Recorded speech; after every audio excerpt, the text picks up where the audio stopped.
halkan aruuzaa.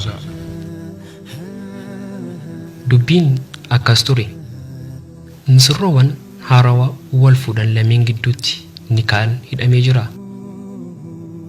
Sirna gaa'ila isaanii hiriyoota isaanii waliin gammachuun bashannanaa erga oolanii booda misirrichii fi misirrittiin halkan aruuza isaanii eegaluuf salaata sunnaa salaatanii jiru. Egaa salaata xumuranii booda nyaati isaan nyaatan isaaniif dhihaate. Harka erga dhiqatanii booda abbaan manaa ariitiin nyaata eegaluuf harka isaa nyaata irratti yoo hidhatu, misirrittiin harka isaa qabuun nyaata kana osoo hin dhandhamiin duratti haadha kee waami nu waliin haa nyaatanii jetteen.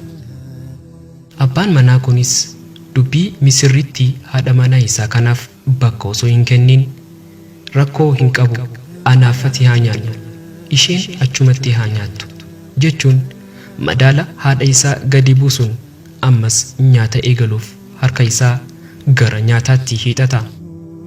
Haati manaa kunis irra deebi'uun rakkoo hin qabu haadha kee waami, isaan guyyaa guutuu nyaata qopheessanii keessummoota keessummeessaa oolan, nyaata tokkollee hin nyaanne, tole naa jedhii waami nu faana haa nyaatanii jettee abbaa manaa ishee kana dirqisiisuuf yaaltus misirrichi kun eeyyamamaa hin turre.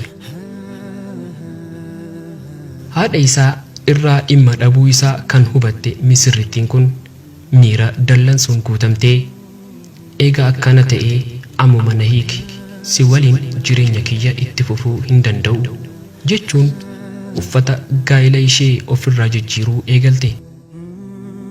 Ejjennoo misirrittii kanaan kan rifate misirrichi haati manaa isaa kun akka hin deemne kadhachuu eegale. Misirrittiinis ejjennoo ishee irraa of duuba jechuu didde. Ejjennoo haadha manaa isaa kana jijjiirsisuuf yaalii godhus abbaan manaa kun milkaa'uu hin dandeenye. Xumura irrattis misirrichi filannoo dhabee halkan aruuzaa haadha manaa isaa waliin adda ba'e.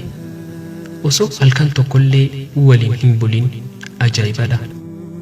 Misirrittiinis kan haadha isaa deesseef rifatuu dhabe bor anammoo akkam godhuuf ta'a jechuun halkan aruuza ishee abbaa manaa ishee hiiktee gara mana maatii isheetti deebite.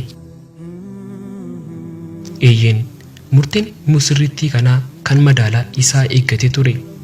Herrega kamiin kan haadha isaaf hin rifanne bor haadha manaa isaaf ni rifata jedhamee eegamu.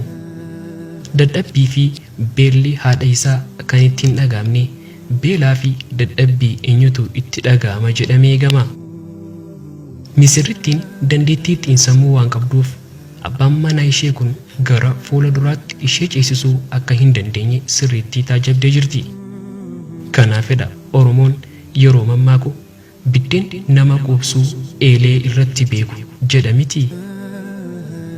Amma misirroowwan lameen kun erga halkan aruuza isaanii irratti wal hiikanii waggaa 25 ol lakkoofsisanii jiru. Waggaa 25 booda misirrittiin kun fardarra teessee mirgaa fi bitaa isheetiin dargaggoota farda gulufsiisan afuriin marfamtee daandii tokkorra imalaa jirti. Akka tasaa karaa irratti namticha dadhabaa kan qaamni isaa xuraawee uffati isaa irratti ciccitee jiru kan kophaa isaa imalaa jiru tokko argiti. Inni ishee beekuu baatus isheen garuu yeroo sana isa beektee ni jirti. Egaa namtichi kun abbaa manaa ishee kan yeroo aruuza isaanii sababa harmee isaa wal hiikanidha. Haalli inni itti jiru nama yaaddessa. Kaleessa sooressa daldalaa kabajamaa kan ture amma hiyyeessa harka qalleessa ta'ee jira. Misirrittiin kun haala ittiin abbaa manaa ishee duraa kana agarteen baay'ee gaddite. Qalbiin ishees ni cabe. Dargaggoonni fardaan bitaa fi mirgaa isheetiin ishee marsanii jiran ilmaan isheedha. Taatee argaa jirtu kanatti gadduun namticha kana deemaatii kunuunsaa jechuun ajajaa jabaa ilmaan isheetti dabarsite. dargaggoonni kunneenis ajaja hatattamaa haadha isaanii fudhachuun ariitiin wal dorgomaa namticha dadhabaa xuraawaa kana bishaaniin dhiquun bareechanii uffata itti jijjiiranii nyaata bareedaa qoobsanii nyaachisuun maallaqa haga tokko harka keessa kaa'anii isa gaggeessan. Ajaa'iba miti! Har'a osoo fayyaa qabeenyaa fi yeroo qabdu kana haadhaa fi abbaa kee kunuunsi, kabaji, dhimmamiif, dantaa isaanii hin jedhin, osoo hin ifatiin olmaa gaarii oliif isaaniif rifadhu. Eenyumaayyuu yaa Rabbii kiyya akkuma isaan daa'imummaa kiyyatti rahmataan na guddisanitti rahmata godhiif jedhii Rabbii kee kadhadhuuf.